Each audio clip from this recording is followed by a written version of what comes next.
Meus irmãos, mais uma vez, boa noite. E para vocês, nós estamos muito felizes com a presença de todos vocês. Em especial o pessoal da Catazaus, que gentilmente vem matar a nossa saudade. Sejam todos muito bem-vindos, porque nós entendemos que as dificuldades do momento, do trabalho, da pandemia, às vezes dificulta e até distancia a gente. Mas nós sabemos que somos moradores no coração de vocês, como vocês são moradores do nosso coração. Sejam bem-vindos. E para o Cristo nós já temos encontrado em algumas reuniões, né, Cristo? E para vocês que estão muito, até emocionados. Tão emocionados que até a irmã complicou e nada. Assim, meus irmãos, hoje nós estamos querendo fazer um estudo que está no Evangelho de Lucas, no capítulo 24. Porque a gente chega à seguinte conclusão: nós não temos como entender o Evangelho se nós não fizermos comparações diárias da nossa vida perante o mundo. E isso é um tema muito presente no Evangelho. Nós vemos aqui, por exemplo, o Evangelho de Lucas, no capítulo 24, ele começa falando da ressurreição de Jesus. Aí ele faz um demonstrativo da ressurreição de Jesus, exatamente para nós não ficarmos perdidos nas informações humanas. Ele é muito presente, é uma forma da gente ler e entender e não ter necessidade de ficar pesquisando, porque são coisas que estão no íntimo da nossa vida. Nós não temos como duvidar da ressurreição de Jesus. Aí ele vem, o apóstolo Lucas, ele vem fazendo essa demonstração baseada exatamente no que Jesus falou. Ele diz assim, a partir do verso 13, assim, ele fala a respeito da conversa que ele tem com alguns discípulos no caminho de Emaús. Quando ele fala com aqueles discípulos: tardos para entender, tardos na fé. Não lembras que eu falei isso tudo com vocês e vocês não entenderam até hoje? Fala com eles, eles assustam. Quando Jesus fala com ele, ele diz assim: olha, não sabes o que dos últimos acontecimentos com aquele que era a nossa esperança, foi crucificado, morreu. Jesus falou: tardes, nesses, vocês não lembram que eu falei, preparei vocês a respeito disso? Aí eles assustam, é mesmo. Aí eles continuam na caminhada, chegam lá no determinado local onde aqueles discípulos já iam para encontrar com os outros discípulos. Eles vão chegar, diz aqui, Jesus aparece aos discípulos que estavam reunidos. E aí dá aquele choque, de novo. Choque. Aí, meus irmãos, veja se isso não é muito presente na nossa vida. Aquilo que vai passando pelas nossas vidas, nós vamos mudando de opinião, nós vamos mudando de interesse na vida, nós vamos mudando os nossos entendimentos, nós vamos dispensando coisas que nós acreditávamos, nós gostávamos, e pegando outras coisas, herdando coisas daqui, herdando coisas dali, e nos perdendo na caminhada. E isso é muito frequente na nossa vida. Por isso que Jesus começa a explicar para aqueles discípulos que sempre andaram com ele, no dia a dia com ele, explicar para eles, olha, vocês não entenderam nada até hoje. E ele está falando comigo, está falando com todos nós não entendemos nada até hoje. Que nós precisamos de fazer uma comparação da vida. Uma comparação, de onde nós viemos, como nós estamos atualmente, qual que é o nosso pensamento, o que nós temos entendido a respeito do Evangelho. Nós estamos vivendo o Evangelho ou estamos apenas recebendo informações e mais informações?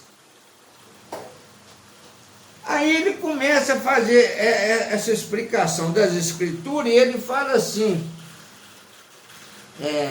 diz assim, eu vou voltar só uns 2 versos, no verso 42 ele fala assim, então eles apresentaram um pedaço de peixe assado e um favo de mel, e ele comeu na presença deles. Olha, Jesus quis mostrar para ele ali que não era o Espírito que estava com eles ali, não era Jesus, que ele realmente ressuscitou, não é o Espírito que estava ali. Por isso que o Espírito não come. Aí ele comeu peixe, comeu um favo de mel. Aí ele começa a explicar as Escrituras para aqueles companheiros dele que andaram com ele para lá, para cá. É o que acontece conosco. Nós andamos e temos sempre um questionamento, sempre uma dúvida. Às vezes eu até fico vendo o seguinte, acontece muito comigo. Às vezes eu fico pensando como que é ensinado o Evangelho. O Evangelho, ele tem várias nuances, várias vertentes, várias linhas de pensamento, várias linhas de ensinamento. Mas na realidade não existe isso. Existe, é um Evangelho. É o que Jesus ensina. Eu estava ouvindo os louvores, sinceramente dá vontade de sair dançando. Um louvor que toca no coração, dá aquele estímulo, dá vontade de sair dançando. Isso faz parte da gente. É a alegria da gente. Essa semana eu estava assistindo um seriado e estava fazendo umas comparações. Interessante que o seriado tem uma parte lá, tem um grupo de evangelhos.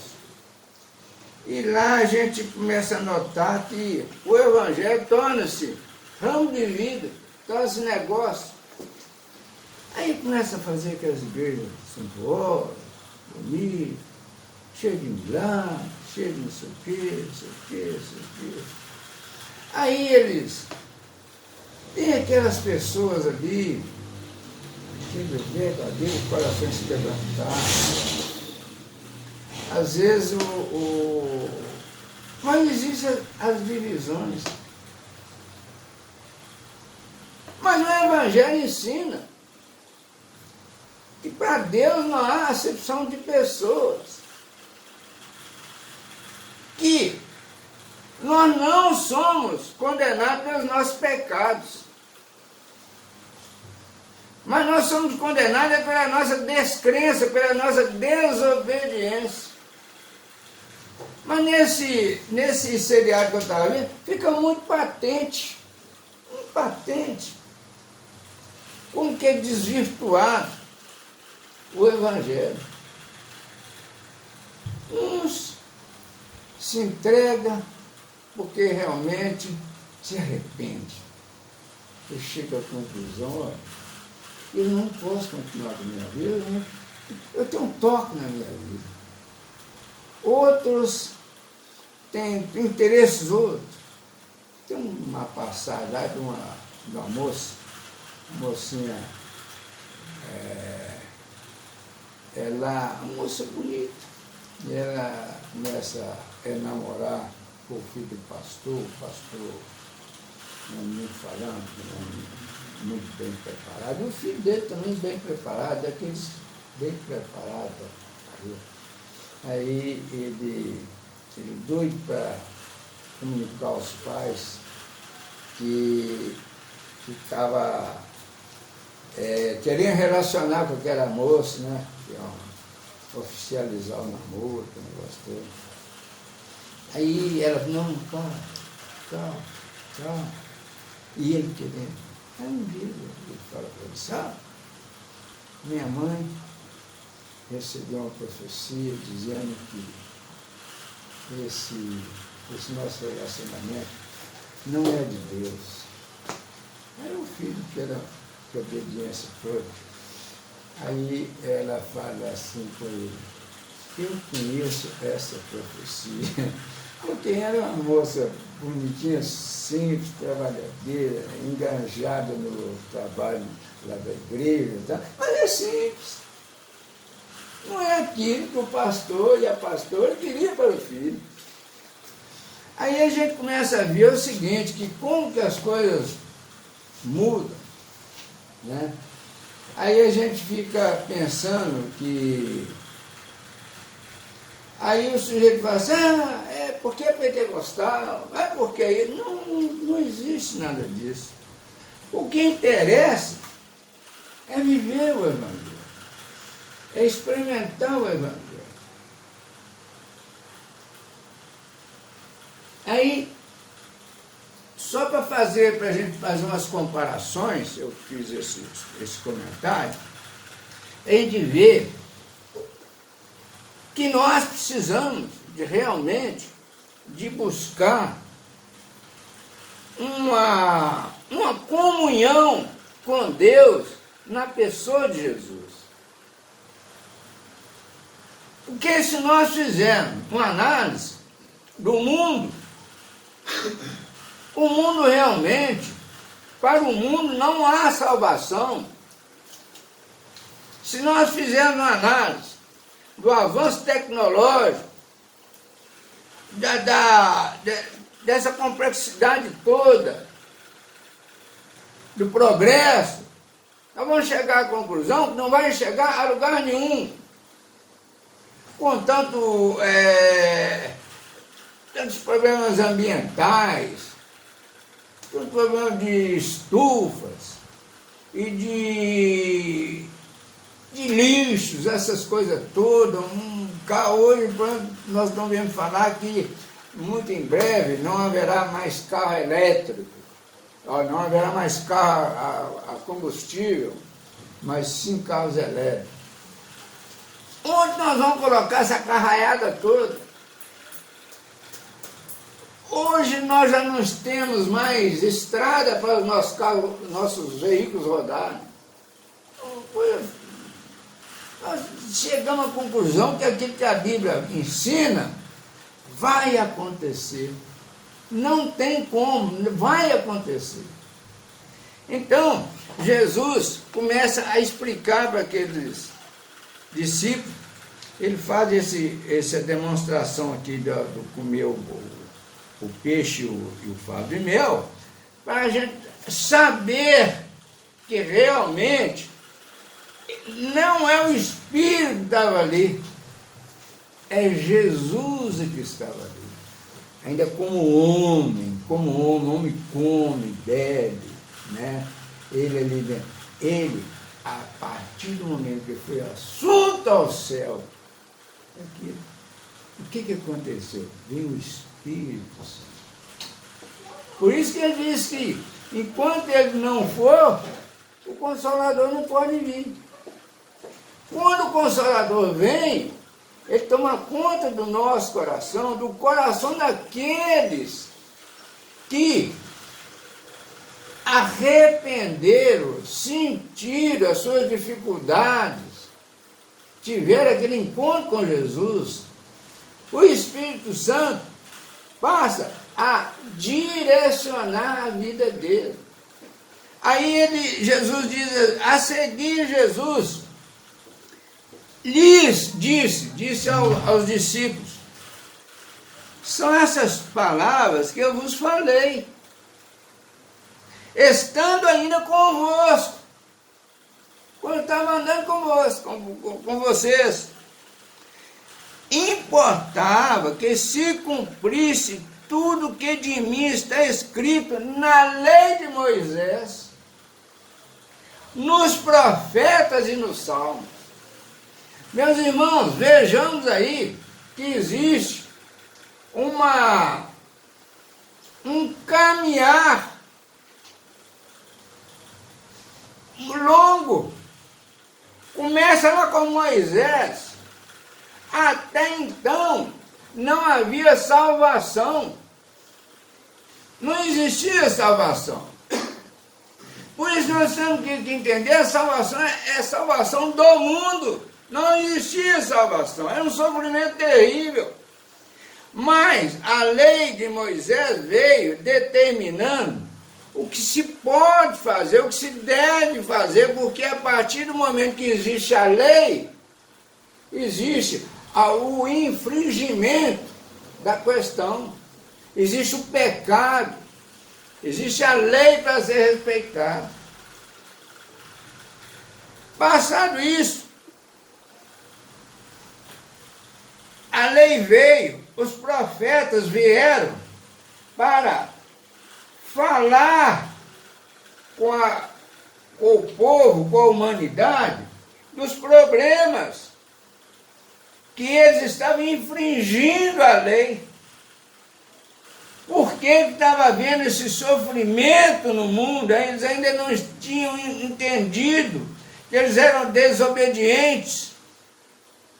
E eles vão falando isso.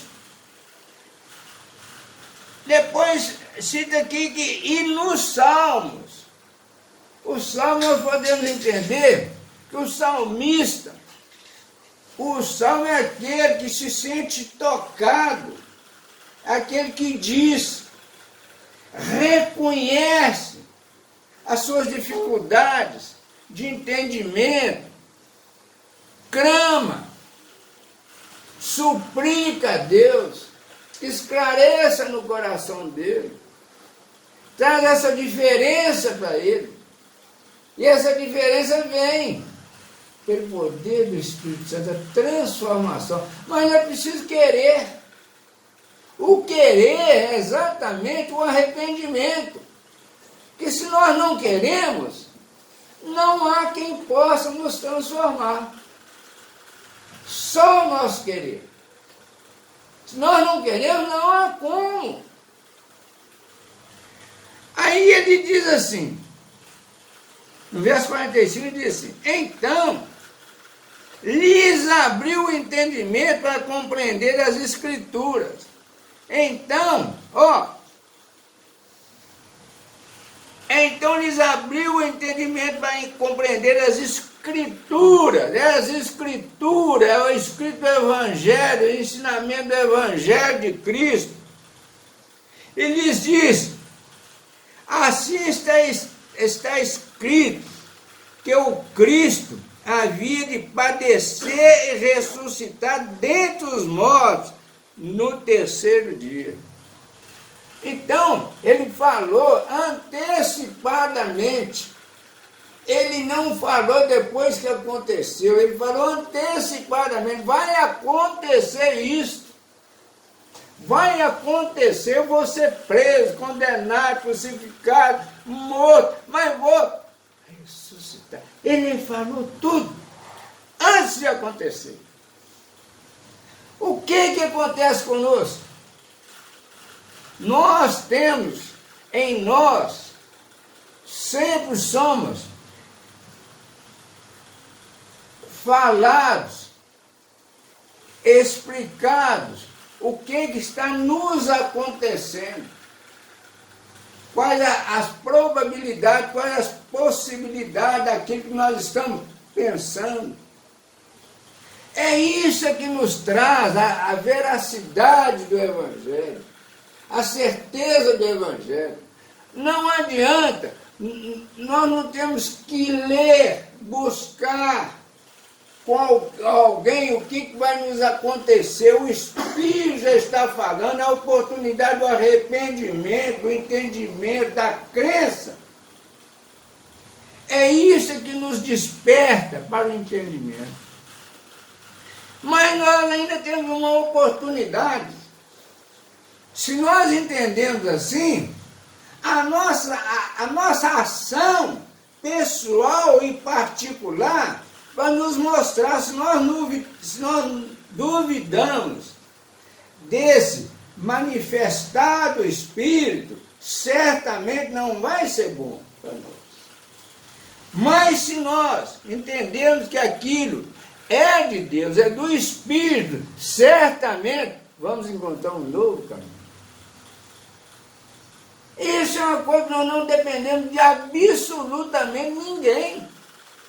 Isso é a nossa comunhão espiritual. Por isso é que eu acho que nós não dependemos de ninguém, absolutamente ninguém, para entender aquilo que nós é bom, para aquilo que o Espírito fala conosco. E o Espírito não nos engana. Aí ele diz que, depois de anunciar, diz no 47, ele diz assim: e que em seu nome pregasse arrependimento para a remissão de pecado a todas as nações, começando de Jerusalém. Olha que coisa importante.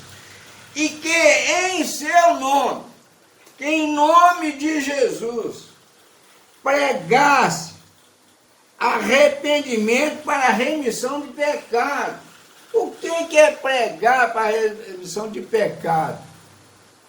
Pregar para a remissão de pecado é palavras coerentes, sem interesse, sem querer fazer proselitismo.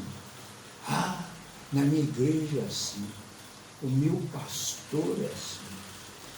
Não, nós vamos falar o seguinte: se alguém recorre à sua presença para fazer uma consulta, nós temos que falar aquilo que é correto, aquilo que é o bom caminho. Por isso que Jesus fala assim, ó, e que em seu nome se pregasse arrependimento, é mostrar onde está a questão. Não adianta nós queremos pregar, vem para a minha igreja, faça isso, dê aquilo. Isso não é a solução. A solução está exatamente no arrependimento, se conscientizar daquela dificuldade. Nós não podemos fazer aquele contorno de melhorar a situação. Mas temos que falar, olha, a situação é essa. É essa a situação. Que é para o toque daquela pessoa que está buscando uma solução. Dizer para ele, olha, a oportunidade é essa. Fale com Jesus. Peça a Jesus que mostre de uma maneira clara para o seu entendimento. É isso que se fala. Aí, o Espírito vai promover o arrependimento. É isso que é pregar o arrependimento para a remissão de pecado, para livramento do pecado, porque tudo está dentro de nós.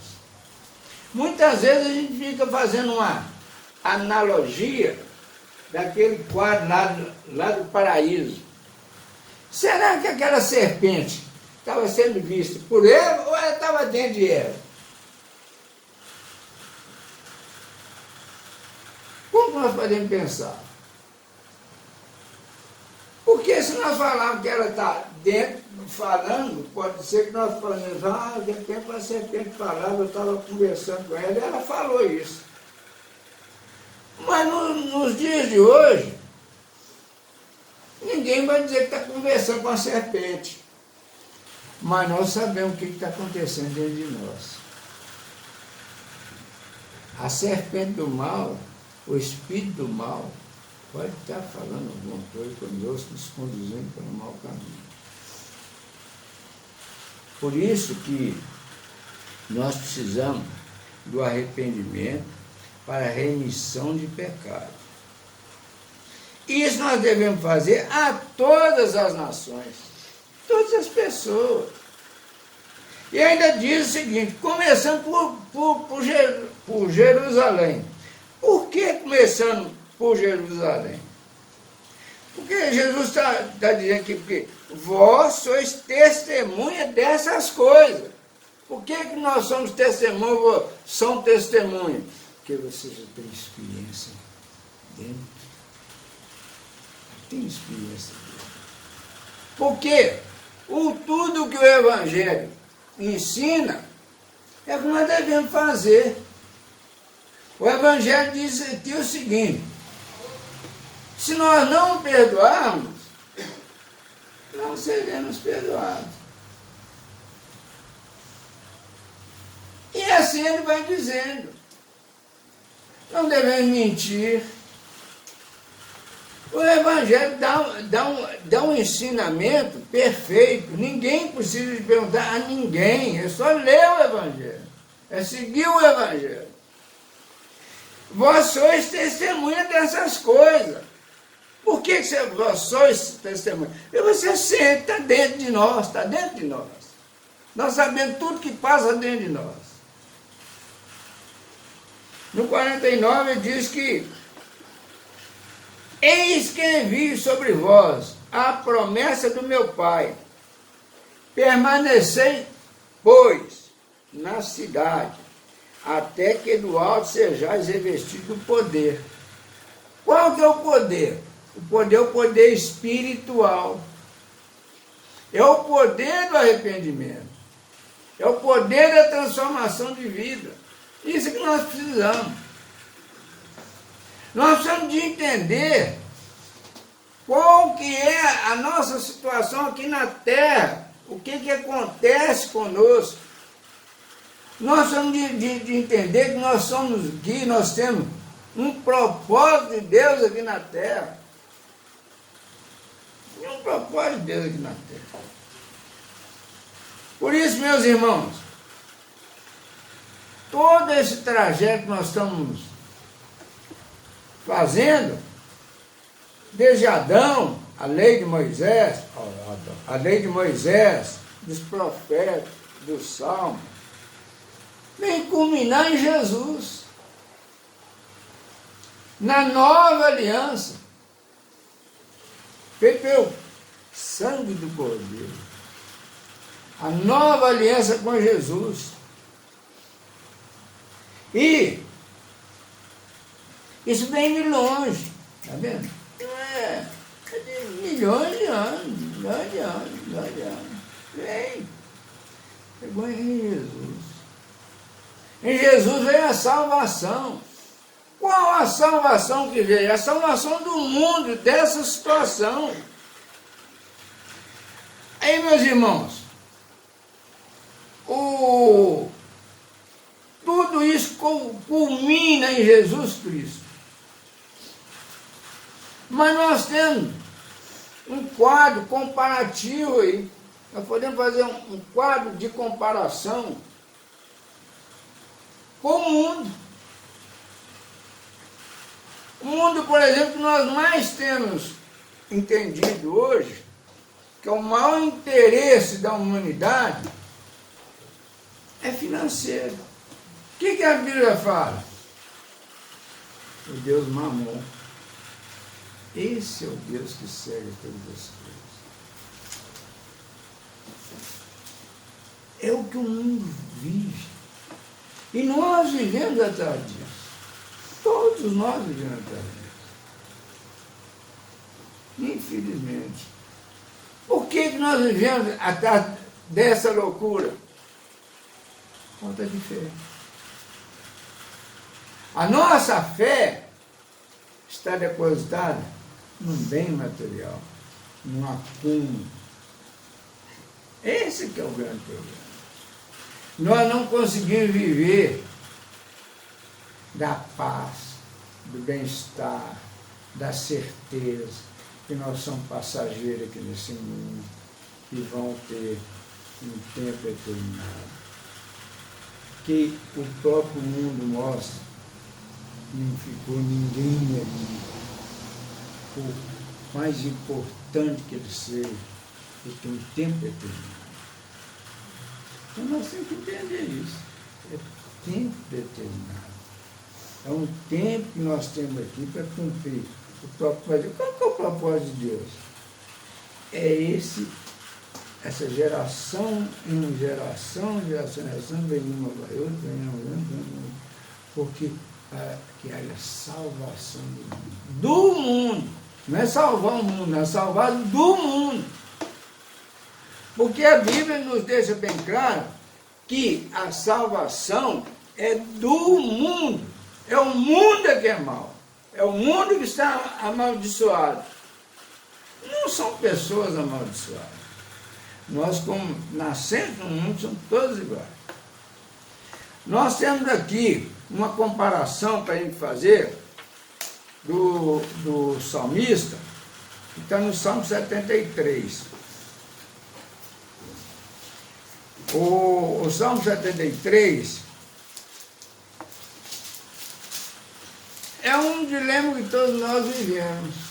O Salmo 73, ele é muito longo, são 28 versos. Nós vamos falar até o 7, para a gente ver que é uma realidade na nossa vida. E ele diz assim: com efeito, Deus é bom para Israel, para com os de coração limpo. Deus é bom para os judeus. Por isso ele fala que o judeu é importância danada. Deus é bom para os judeus. É para Israel.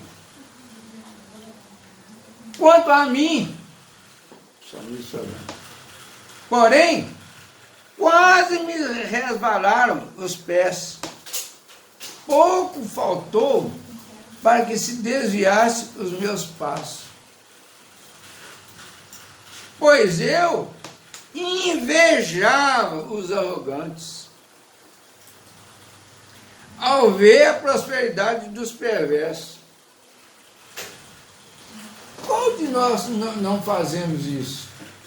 Fazemos uma comparação. Puxa vida, eu sou crente, eu sou servo de Deus, eu faço a obra de Deus, eu sou um cara espetacular, faço a obra de Deus, eu sou um engenheiro de Deus, faço a obra de Deus.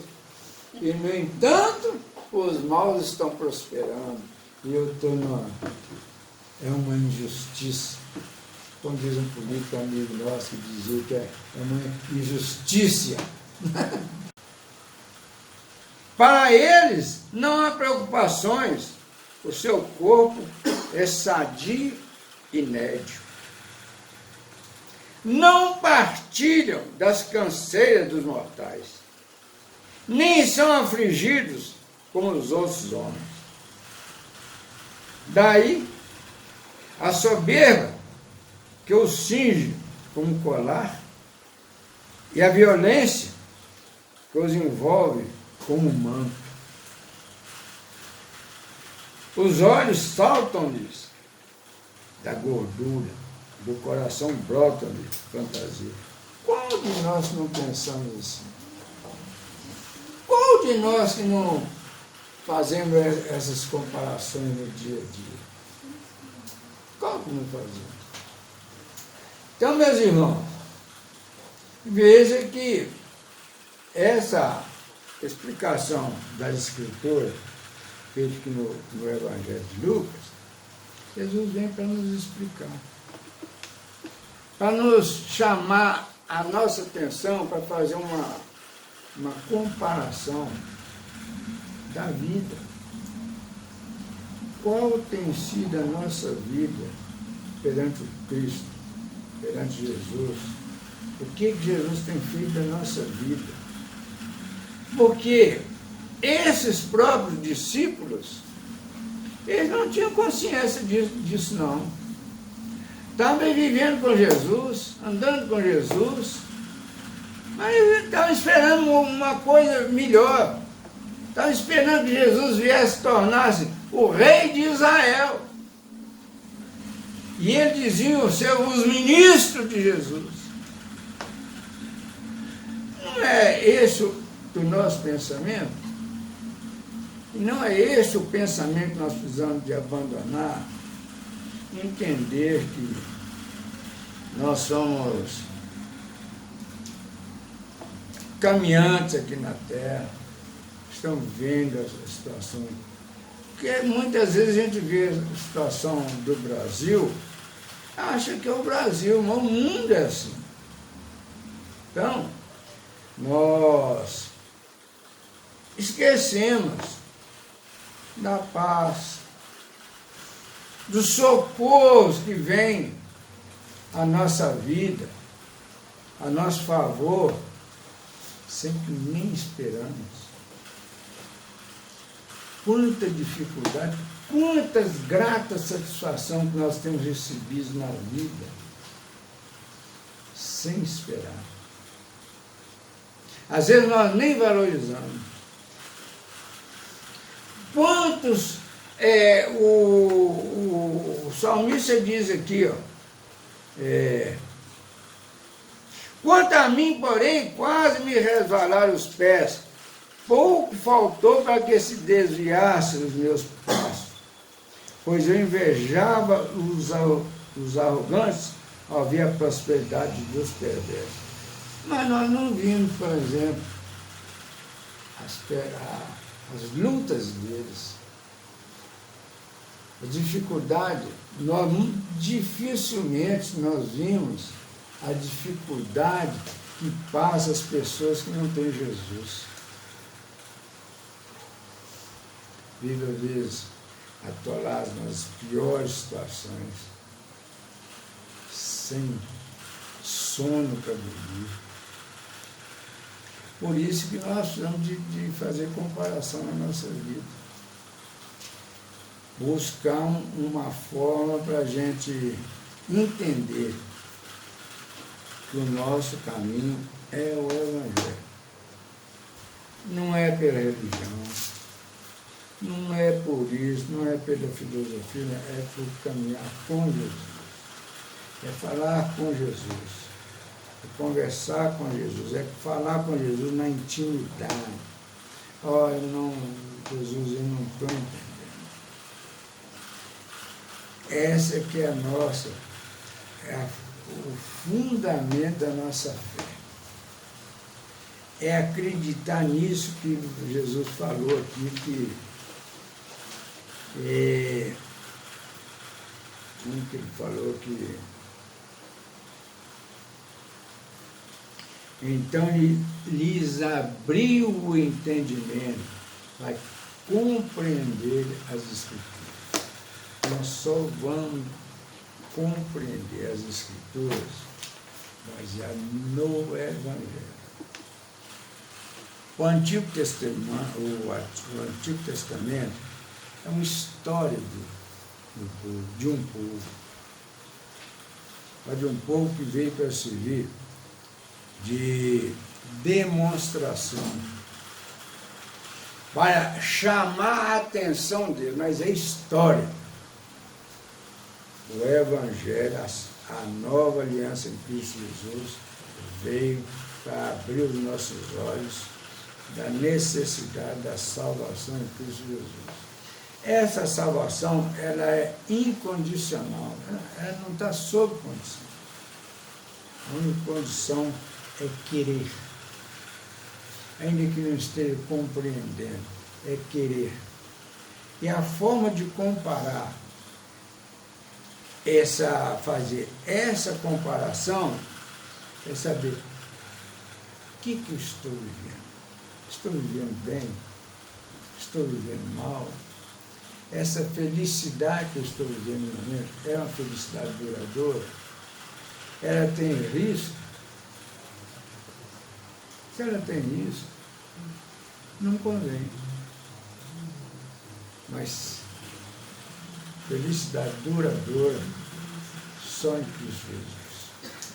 De maneira, meus irmãos, nós estamos aí atravessando dias difíceis, não podemos negar isso, E a única forma é buscar no Evangelho. O Evangelho é o fundamento da nossa caminhada aqui na vida.